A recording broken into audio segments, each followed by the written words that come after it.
Welcome all of you to this live program at Orthopedic Principles. Today, our guest of honor is Dr. Kerim Belsel from Istanbul, Turkey.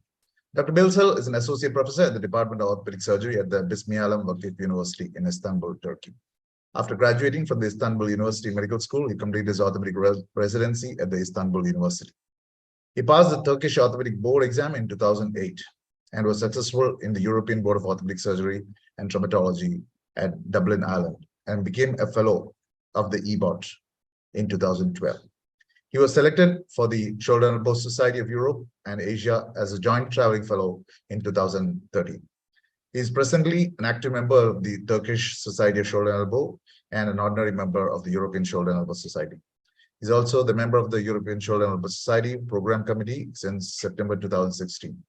His article titled Efficacy of Bone Marrow Stimulation Technique in Rotator Cuff Repair has been selected as the National Society's Best Paper Prize in the Congress held in Berlin. So today it's my great honor to introduce you to Dr. Kerim Belsel from Istanbul, Turkey. Over to you, Kerim. Thank you, Professor Gopalan, for this opportunity. Thank you for your kind invitation. I'm very pleased and honored to be in your YouTube channel, Orthopedic Principles. It's really an honor and pleasure for me to share my knowledge with your colleagues. So my topic today is tips and tricks for reverse shoulder arthroplasty for fracture. So as you know, the trends in the surgical treatment of proximal humerus fracture in the Medicare population has a significant increase in the use of reverse shoulder arthroplasty and associated decrease in the use of hemiarthroplasty. This was particularly evident for patients older than 65. In contrast to changing trends of hemiarthroplasty and reverse shoulder, application rate of open reduction and internal fixation remain constant.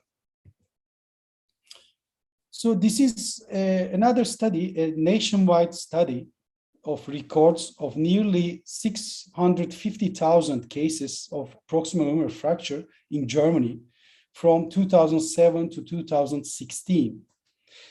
Although locking plate fixation remained the common treatment method, reverse shoulder arthroplasty had the greatest proportional increase over time, supporting its growing popularity in the light of the current scientific evidence.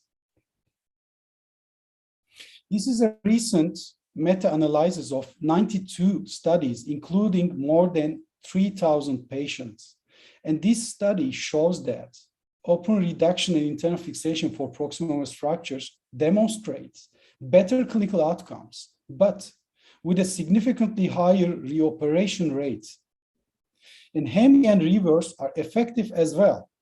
But the tuberosity non-union or malunion remains a concern with hemiarthroplasty.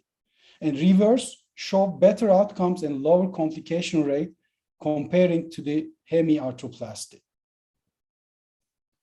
As we know from Gilles Vache's study in JSCS in 2012, the best three indications for reverse are still the cuff tear arthropathy, pseudoparalytic non-arthritic massive irreparable cuff tears, and the primary osteoarthritis with glenoid erosion. But complex displaced proximal humerus fracture has become the new candidate for the top three best indications. And as you know, the indications for reverse for proximal humeral fracture is, for me, the age limit is 65 years old. Displaced osteoporotic complex fractures and fractures which are not suitable for osteosynthesis and hemi. If the patient has the history of rotator cuff failure, and if they have some severe fatty atrophy, and if the patients are not compliant to the postoperative rehabilitation, I will go for the reverse shoulder arthroplasty. And the contraindications if the deltoid is non-function, axillary nerve, no axillary nerve, if there's some active infection, bad medical conditions, and also lack of surgical experience are contraindications for the reverse shoulder application. So I will show one of my cases, and I will show some videos for the steps that I follow during the surgery. And I would like to give you some tips and tricks during the operation setup. This is my patient, 69 years of age, female patient. As you see, there's a comminution of tuberosities, and also displacement is too high. And the bone quality is not good in this patient. So I choose for reverse shoulder arthroplasty in this patient. And I position my patient in the semi-B chair position under general anesthesia. And I always want from the anesthesiologist a regional anesthetic or block preoperatively in order to control bleeding and also postoperative analgesia. And the operative extremity is always confirmed to have full adduction and extension after having the full arm draping. Although an anterior superior approach for these fractures has been utilized by some surgeons, as it allows for a more direct approach to the glenoid in these cases, I prefer the deltopectoral approach because I'm familiar with the deltopectoral, as it minimizes the risk of injury to the axillary nerve as well. I use classical deltopectoral approach, as you see in this video, 2 centimeter proximal oblique through the deltoid, and the skin and the subcutaneous tissues are mobilized mediolaterally over the deltopectoral interval. And we usually keep and protect the cephalic vein medially and go into the deltoid anterior fibers.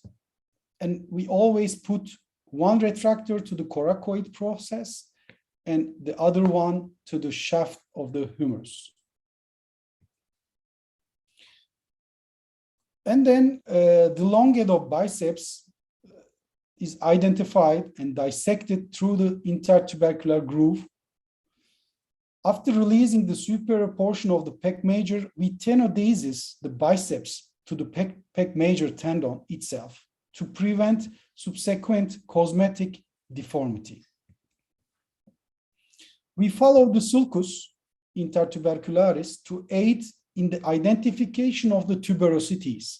And after opening and excising the rotator interval and anterior part of the supraspinatus, we can osteotomize and separate the lesser tuberosity and the greater tuberosity.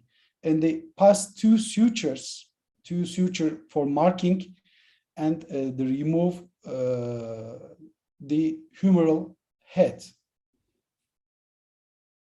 This is the deltoid retractor. It's very useful to identify the greater tuberosity. And as you see in this video, we can make the osteotomy just on the intertubercular sulcus. And we remove the head, and the humeral head is then taken from the surgical field and can be used to harvest as an autograft later on for the tuberosity grafting at the end of the surgery. So this is an interesting study, very recent, from Pascal Boileau, and they showed that in the case of reverse shoulder arthroplasty, tuberosity reconstruction for acute proximal humerus fractures, there is no evidence that supraspinatus tendon preservation is advantageous. And the rate of greater tuberosity healing in satisfactory position is slightly higher, and external rotation 1 in adduction, external rotation 1 is better after supraspinatus excision, albeit without any significant impact on the objective clinical outcomes. And the next step is the glenoid exposure. With control of tuberosities, attention is turned to the glenoid preparation. The labrum is resected circumferentially while protecting the axillary nerve inferiorly.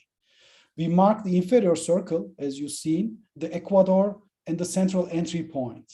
The base plate guide is applied to the inferior glenoid rim with neutral and slight inferior tilt, and the guide wire is drilled into the glenoid.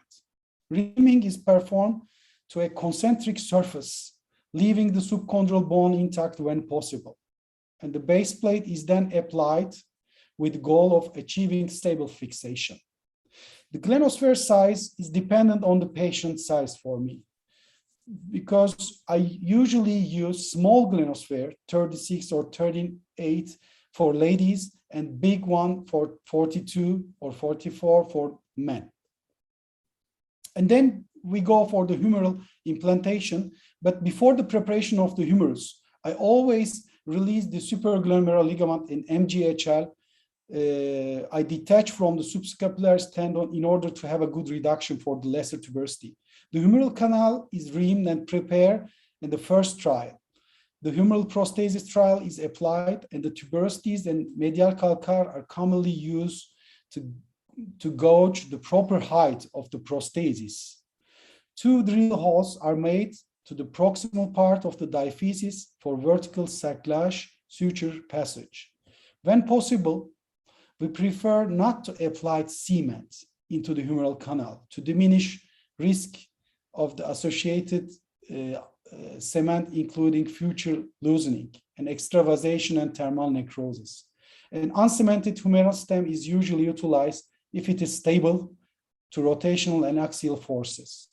And our preference to place the stem is usually 10 to 20 degrees of retroversion relative to forearm in order to better fixation of the greater tuberosity. This is also an interesting study which compared the cemented and uncemented stems, because we don't know which one is the best.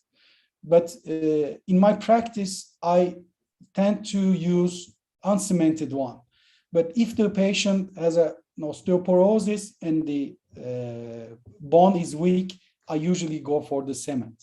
But this is a retrospective study from Spain, review of 68 primary revers, and 45 of them were cemented and 23 of them uncemented. And when we compare them at the midterm follow-up, no difference in functional outcomes were detected, depending on the stem fixation technique. But cemented stems, however, have a complication rate significantly higher than press-fit system, including stem loosening. So the most important part of the surgery is the tuberosity fixation, because the greater and lesser tuberosities should be anatomically positioned.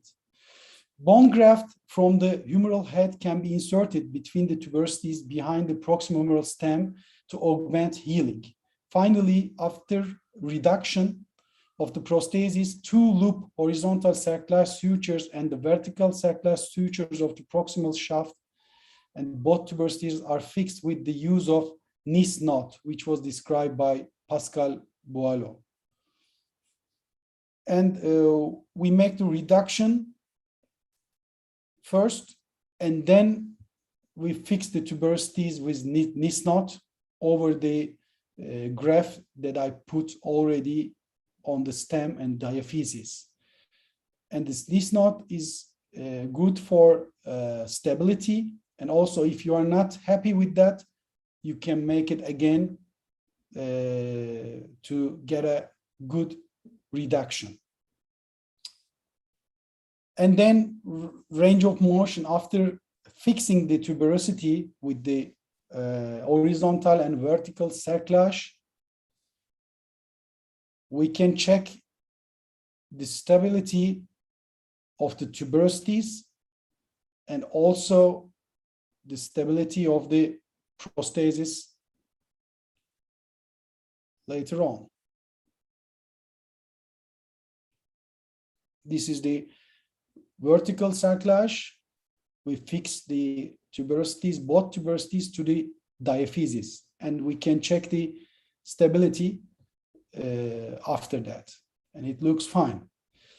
And we prefer usually utilize a deep drain to reduce risk of hematoma formation, and the wound is closed in the layer fashion, and the arm is always placed in an abduction sling 30 degrees for 4 weeks in order to get a good healing of the tuberosities. And physiotherapy, usually the assistive active physiotherapy is started at 1 month with the deltoid stimulation. So these are the post-op X-rays and CT scan, and we can notice that tuberosity, lesser and greater tuberosity are sitting well, and the graft augmentation was nicely restored with the humeral head autograft. So Pascal Boileau described this Nice knot technique. It's a very simple and useful, very stable. These are vertical and horizontal tension band sutures, and it gives an excellent stable tuberosity fixation, which allows a good healing and the better functional outcomes as well. This is our study, my team and myself. We published it in JSCS in 2017. We showed these techniques that I show you in this video. We showed that this humeral autograft usage gives better bone healing and significant satisfactory functional outcomes, especially in terms of external rotation, range of motion, and the strength. And this is a recent study also from France, David Gallinet and Sofcott in multicenter retrospective study showed that tuberosity reimplantation around the prosthesis is the key step for optimizing the functional outcomes, not only in hemiarthroplasty. In reverse shoulder arthroplasty, we should make a stable fixation of the tuberosity by restoring the rotation and decreasing the risk of complications like prosthesis instability and humeral loosening. Thank you very much for listening, and thank you also to Professor Gopalan and Dr. Al-Khatib, Loya Al-Khatib, for having me for this great webinar. Thank you, Dr. Bilsel. Dr. Bilsel, you can stop sharing actually. Okay. Thank you, Dr. Bilsel. Fabulous presentation and great surgical technique.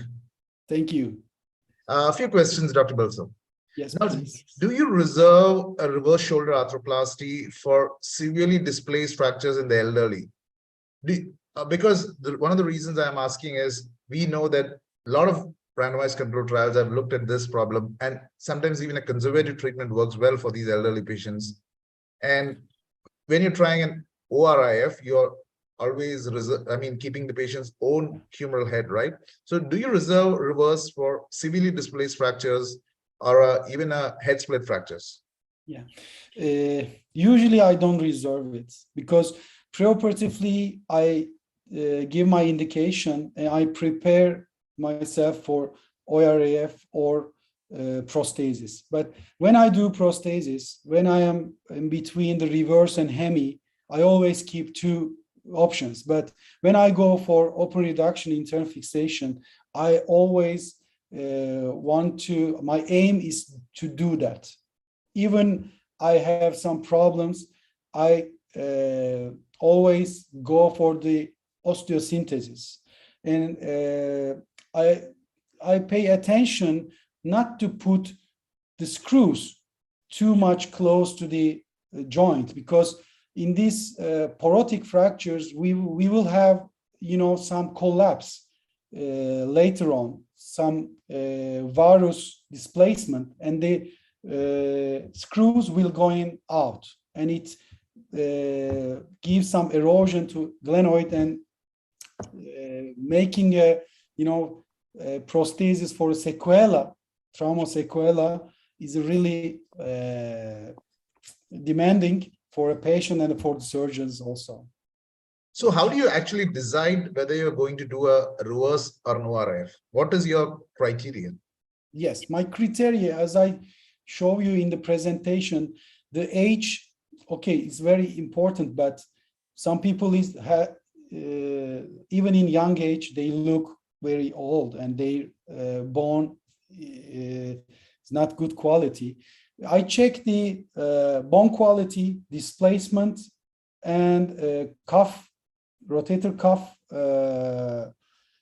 atrophy always, and the medical condition of the patient is very important for me, and the functional, the functional expectation of the patient.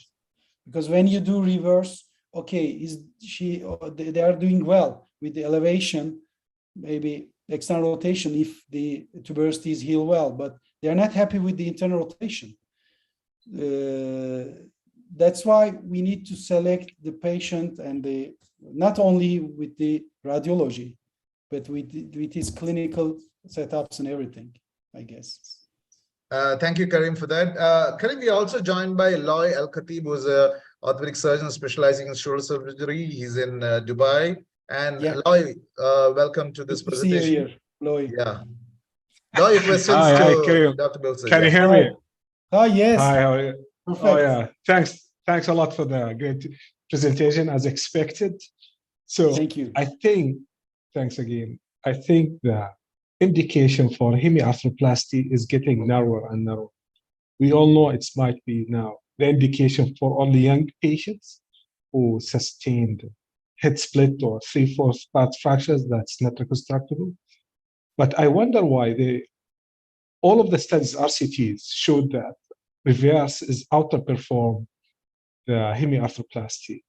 But still the hemiarthroplasty in terms of internal and external fixation, internal and external rotation, outperform the reverse, as you know, but the reverse have better forward elevation. Yeah. Nevertheless, I think the key point here is to get a great or anatomical tuberosities reduction and fixation.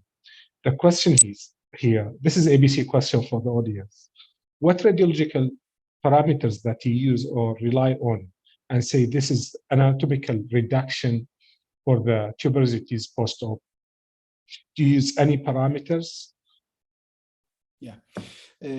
In the hemiarthroplasty setup, you should be, as you say, you should be anatomic and perfect to get a good functional results.